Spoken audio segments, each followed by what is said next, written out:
जय हिंद दोस्तों, स्वागत है आपका आपके अपने यूट्यूब चैनल चुन्नू जी के सेंटर पर। मैं राकेश कुमार राय और चुन्ना आपके लिए लेकर आया हूँ रासायन विज्ञान से आने वाले सवाल, यानी विज्ञान से पूछे गए सवाल, यानी प्रीवियस ईयर क्वेश्चन है ये। तो चलिए पूरा वीडियो देख के जाइएगा। इसमें मैं 15 से 20 प्रश्न आपको कराने जा रहा हूँ। प्रत्येक प्रश्न का मैं आपको डिटेल बताऊँगा, तो पूरा वीडियो देख के जाइएगा। चलिए, पहला सवाल है कि पाया से कोलाइड होता है तो किसका, पाया से कोलाइड होता है तो किसका। तो आपका ऑप्शन है द्रव में गैस का, द्रव में द्रव का, गैस में द्रव का, ठोस में गैस का। तो देखिए इसका राइट आंसर क्या होगा।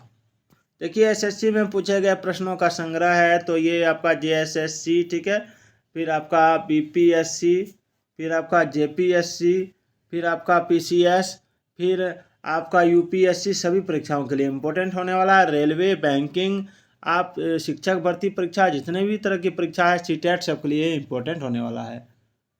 चलिए, तो इसका देखिए आंसर जो हो जाएगा वो हो जाएगा आपका ऑप्शन 2, द्रव में द्रव का। ठीक है, द्रव में द्रव का। इसमें क्या होता है कि आपका पायस एक द्रव में द्रव का कोलाइड निकाय है, जैसे दूध पायसी कारक एजेंट है जो पायस को स्थायी कर देता है। चलिए आगे देखते हैं।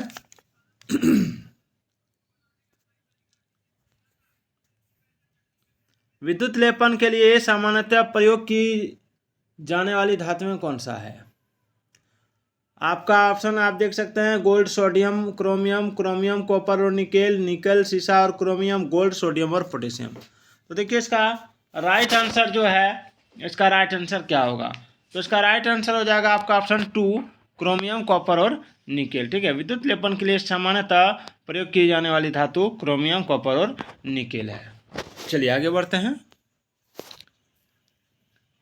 कॉपर इलेक्ट्रोडों का प्रयोग करके कॉपर सल्फेट के जलीय घोल के विद्युत अपघटन से मिलता है। क्या मिलता है, आपका ऑप्शन देख सकते हैं, आप ऑप्शन देख सकते हैं। इसका आंसर हो जाएगा आपका ऑप्शन 1, कैथोड पर कॉपर और एनोड पर ऑक्सीजन। ठीक है, कॉपर इलेक्ट्रोडों का प्रयोग करके आप कॉपर सल्फेट के जलीय घोल के विद्युत अपघटन, कैथोड पर कॉपर और एनोड पर ऑक्सीजन मिलता है।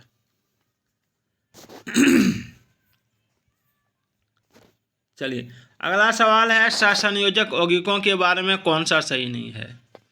देखिए एसएससी COP SI एवं इंटेलिजेंस ऑफिसर में पूछा गया सवाल है।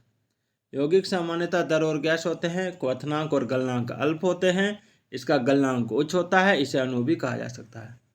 तो देखिए इसका राइट आंसर हो जाएगा आपका ऑप्शन 3, इसका गलनांक उच्च होता है। ठीक है, यौगिक सामान्यतः गैस या द्रव या वाष्पशील ठोस होते हैं, इसको याद रखिएगा। ठीक, और इसका क्वथनांक और गलनांक अल्प या निम्न होते हैं, और जल में अविलय परंतु कार्बनिक विलायों में विलय होते हैं, और यह अणुओं के रूप में रहता है। ठीक है, चलिए आगे बढ़ते हैं। सही कथन का चयन कीजिए।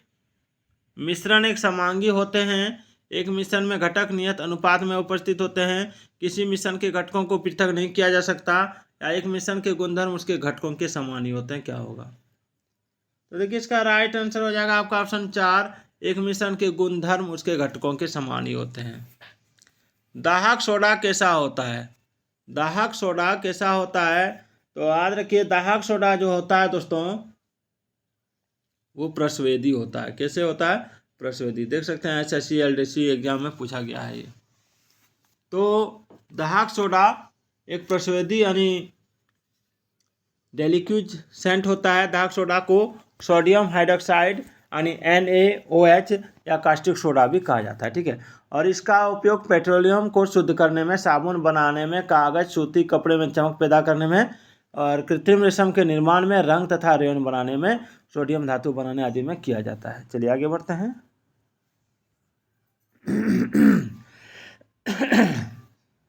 थोड़ा सा गला खराब है। गैस स्थिरांक R का मान अर्ग डिग्री -1 मोल -1 में क्या है।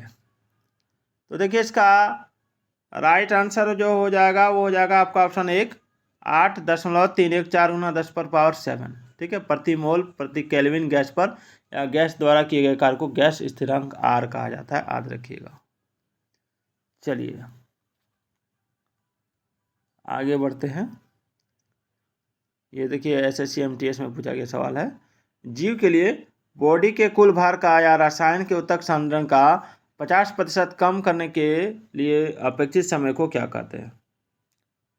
देखिए इसका जो राइट आंसर हो जाएगा वो हो जाएगा आपका ऑप्शन 4, अर्धायु अवधि। जीव के लिए बॉडी के कुल भार का या रसायन के ऊतक सांद्रण का 50% कम करने के लिए अपेक्षित समय को अर्धायु अवधि कहते हैं। प्रत्येक रसायन के प्रति अलग अलग उद्भासन एक्सपोजर के प्रभावों की अपेक्षा रसायनों के मिश्रणों के प्रति उद्भासन के प्रभाव अधिक होते हैं। इसे क्या कहते हैं? देखिए जब दो या दो से अधिक रसायन द्वारा उत्पन्न प्रभाव या प्रतिक्रिया जो होता है रसायन द्वारा अलग अलग उत्पन्न होने वाले प्रभावों या प्रतिक्रियाओं के योग से कम हो तो उसे प्रतिरोध कहते हैं। प्रतिरोध का विपरीत सहक्रिया होती है जिसमें दो या दो से अधिक रसायनों द्वारा उत्पन्न प्रभाव या प्रतिक्रिया रसायन द्वारा अलग अलग उत्पन्न होने वाले प्रभाव या प्रतिक्रियाओं के योग से अधिक होती है, तो इसे कहते हैं सहक्रिया। ठीक है। उस यौगिक को चिन्हित कीजिए जिसमें आयनिक सहसंयोजक तथा उपसहसंयोजक आबंध है। तो देखिए इसमें हो जाएगा आपका अमोनियम क्लोराइड। ठीक है। अमोनियम क्लोराइड यानी NH4Cl को आमतौर पर एक आयनिक यौगिक माना जाता है, लेकिन इस यौगिक में 3 अलग प्रकार के बॉन्ड पाए जाते हैं। इसमें आपका NH ठीक है प्लस आयन और Cl minus ion negative ion के बीच आयनिक बंधन होता है। इसमें N ठीक है H संयोजक बॉन्ड होते हैं और NH3 में NH4 जो पॉजिटिव के गठन को कभी कभी NH3 और H के मध्य एक समन्वय बॉन्ड के रूप में देखा जाता है। हालांकि बॉन्ड के निर्माण के पश्चात 4 NH बॉन्ड के बीच कोई अंतर नहीं रह जाता है। चलिए अगला सवाल। नाइट्रोजन की आयनीकरण ऊर्जा ऑक्सीजन की आयनीकरण ऊर्जा से अधिक है क्योंकि नाइट्रोजन में क्या है? तो देखिए नाइट्रोजन की आयनीकरण ऊर्जा ऑक्सीजन की आयनीकरण ऊर्जा से अधिक है क्योंकि नाइट्रोजन में स्थिर आधा भरा हुआ भाग 2p उपस्तर है। यानी इलेक्ट्रॉनिक विन्यास इसका क्या होता है?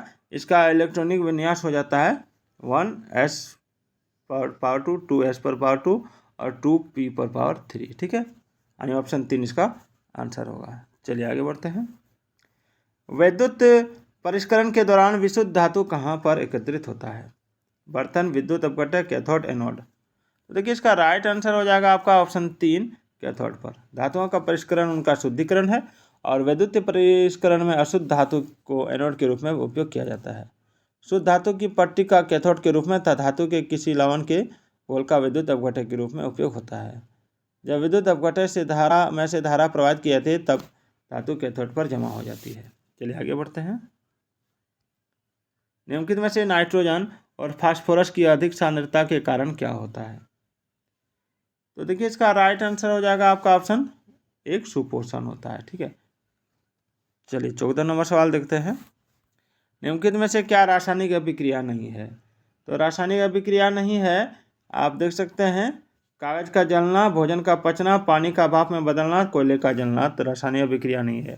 तो देखिए रासायनिक अभिक्रिया जो होता है उसमें कुछ भी आपका नहीं बचता है। ठीक है ना, तो कोई भी अवशेष नहीं बचता है उसमें। तो कागज का जलना, ठीक है, भोजन का पचना और कोयले का जलना ये रासायनिक अभिक्रिया है। पानी का भाप में बदलना ये भौतिक अभिक्रिया है। ठीक है।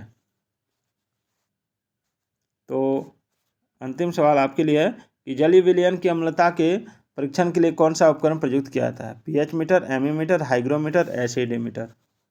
इसका आंसर यदि आप जानते हैं तो कमेंट जरूर कीजिएगा। तो फिर मिलते हैं। जय हिंद, जय भारत।